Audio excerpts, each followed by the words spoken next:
the primary palette.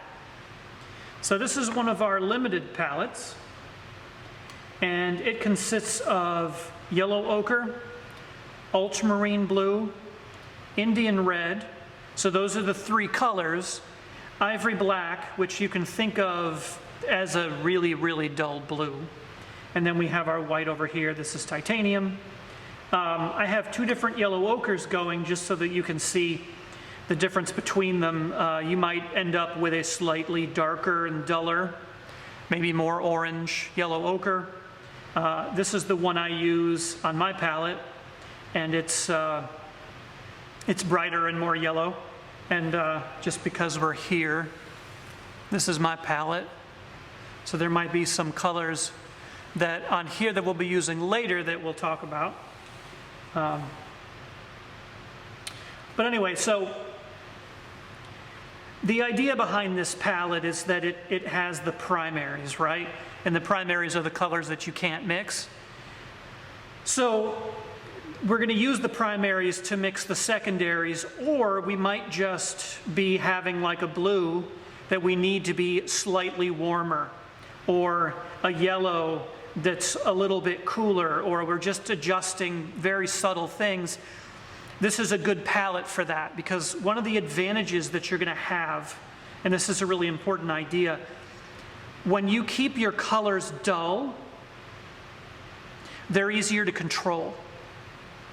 When you have all the colors like on my big palette here, and you have a million different options, things get very complicated very quickly, and sometimes it's a great idea to just simplify things so that you can keep track of them.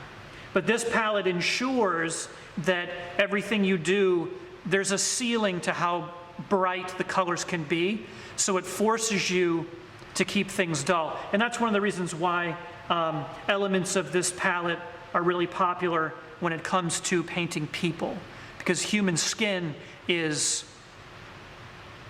always very, very dull. So if you're starting off with colors that are too bright, you end up with ketchup and mustard smeared on people's faces, and it never looks good. So what I'm going to do, and that's making mistakes already. So I'm going to try to make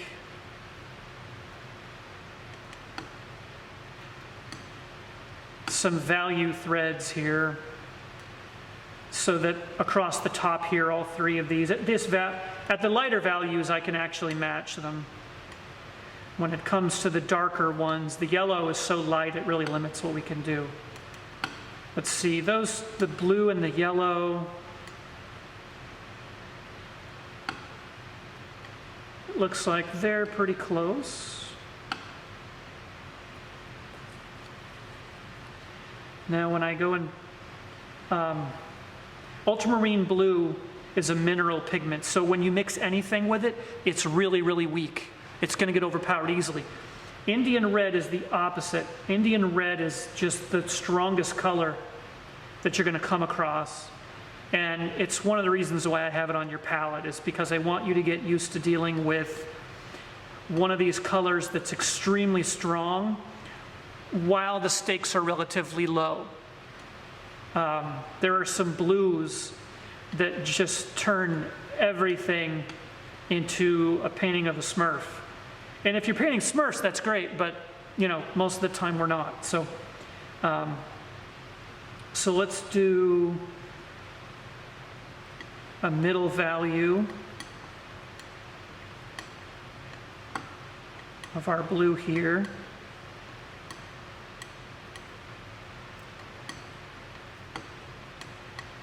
A little bit darker. All right, that's pretty good. Oh, you know what we should do? We should just have the... I keep changing my mind. See, that's going to be the full strength red. This one still needs to be slightly lighter than the red. Sorry, I'm talking out loud, or thinking out loud, but I find that when it comes to color, it's a pretty good idea to actually say what you're doing out loud. At least it helps me.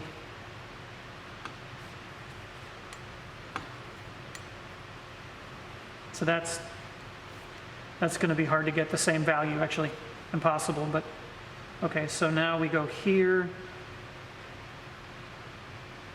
We want this to be the same as that blue.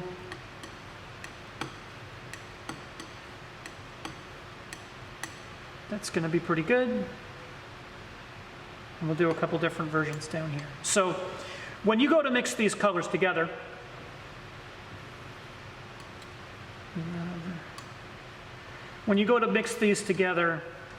they're the same value.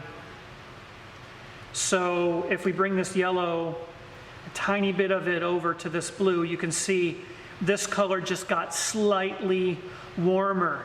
It didn't change value. Bring this guy over to here.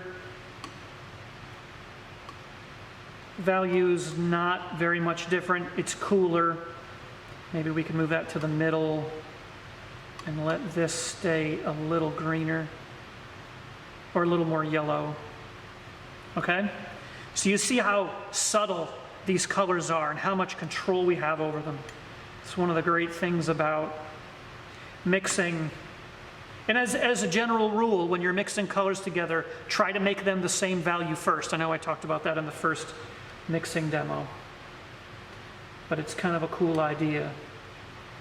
So undo this little section here twice because we have two yellow ochres. But you can see what's going on. Now, these two are not the same value, so we're going to have trouble controlling our value and our color down here, but I just want to show you what's going on.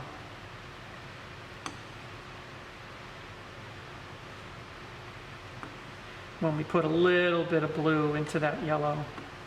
And against the color of my palette, it is kind of hard to see these greens. They're very subtle. Now if we do the same thing with this, and we bring a little of this blue in, you can see we're getting the same colors, but we're just getting slightly different values. And we're losing our ability to control the value, because this is the original value of the yellow. And value is the most important element of color. If anyone tells you anything different, they're either trying to sabotage what you're capable of, or they just don't know. And we're going to take the darkest yellow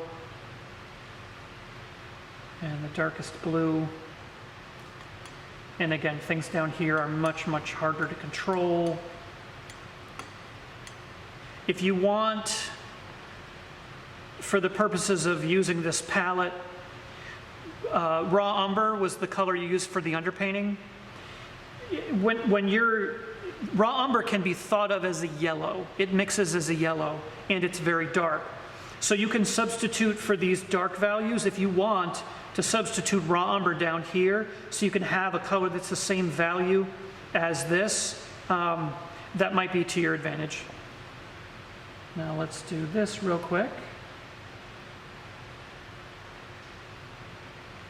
So at this value, we're unlikely to get anything that's really purple, because purple lives in the dark.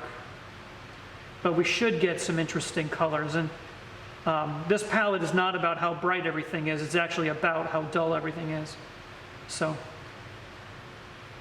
you can see how that got a little bit warmer. Here it's warmer on this side.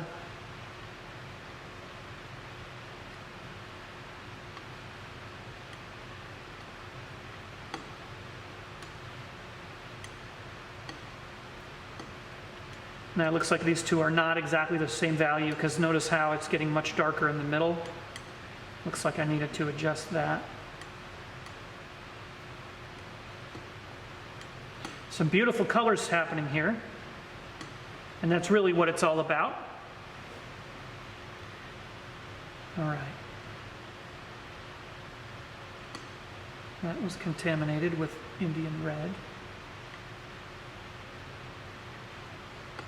I'm going to try and match this value to the full strength red.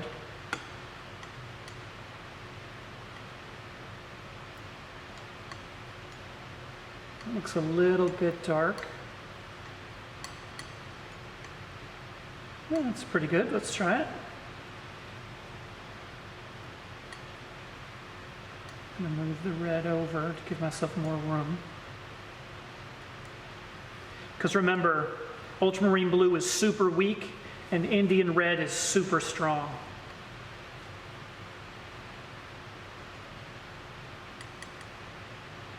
So this is the value where we start to get some really surprisingly bright purples for the starting point that we're working with.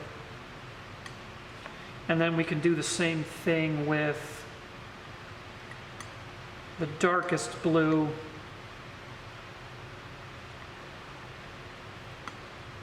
Versus the full strength Indian red. But again, we're going to have trouble controlling the value. But still, we get some really subtle, beautiful purples down here. And we can keep this ultramarine blue just a tiny bit warmer on this side. Now, in the purpose of being thorough, let's go and do some oranges on this side.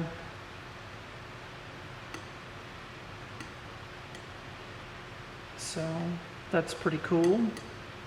I mean, it's not cool, it's warm, but we're allowing things to stay a little more towards the yellow side over here, and it gets redder on that side. Here, the values are going to be different again.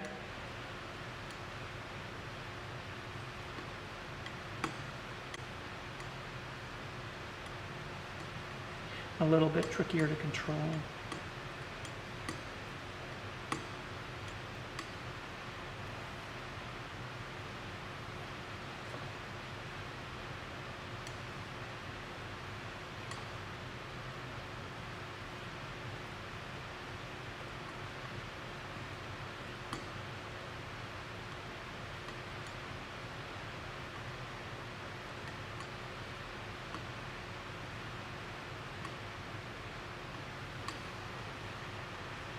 All right.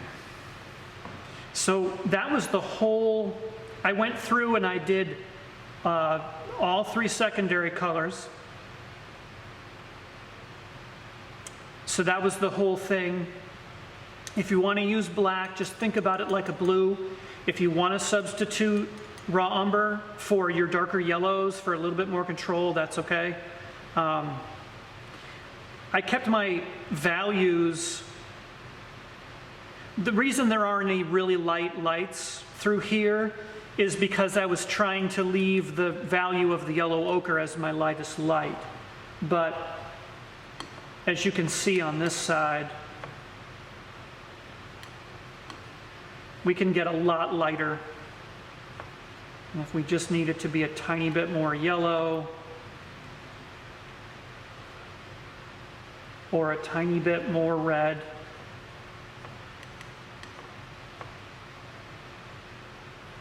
or a tiny bit more purple.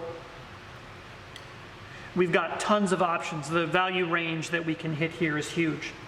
Now, to wrap things up, when it comes to the palette, again, you're going to be limited by how bright you can make your colors, but you're going to be able to hit every value that you see.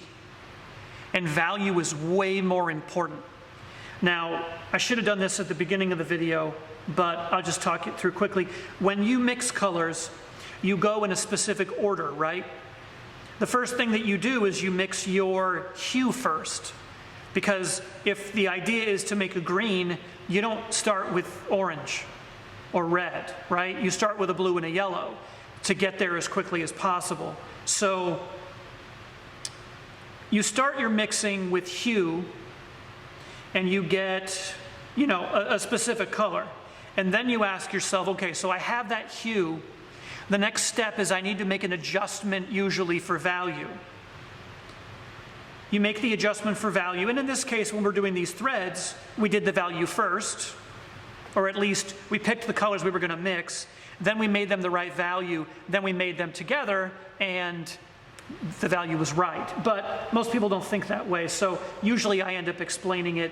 You mix your hue first, your value second, and then if that's not right, you make an adjustment for the intensity. Here, in a general sense, you won't have to adjust for intensity because most things are going to be so low, you're going to be fine. But remember that getting the value right is more important than anything else. It's going to make your painting strong. If you have a painting with really good value, the color's going to be strong. If you have a painting where the values in the picture make no sense at all, none of the other things you do in it are going to matter. And that's something that we'll see throughout the semester that you'll find out is true. So take this palette, have some fun with it, and that's it for now.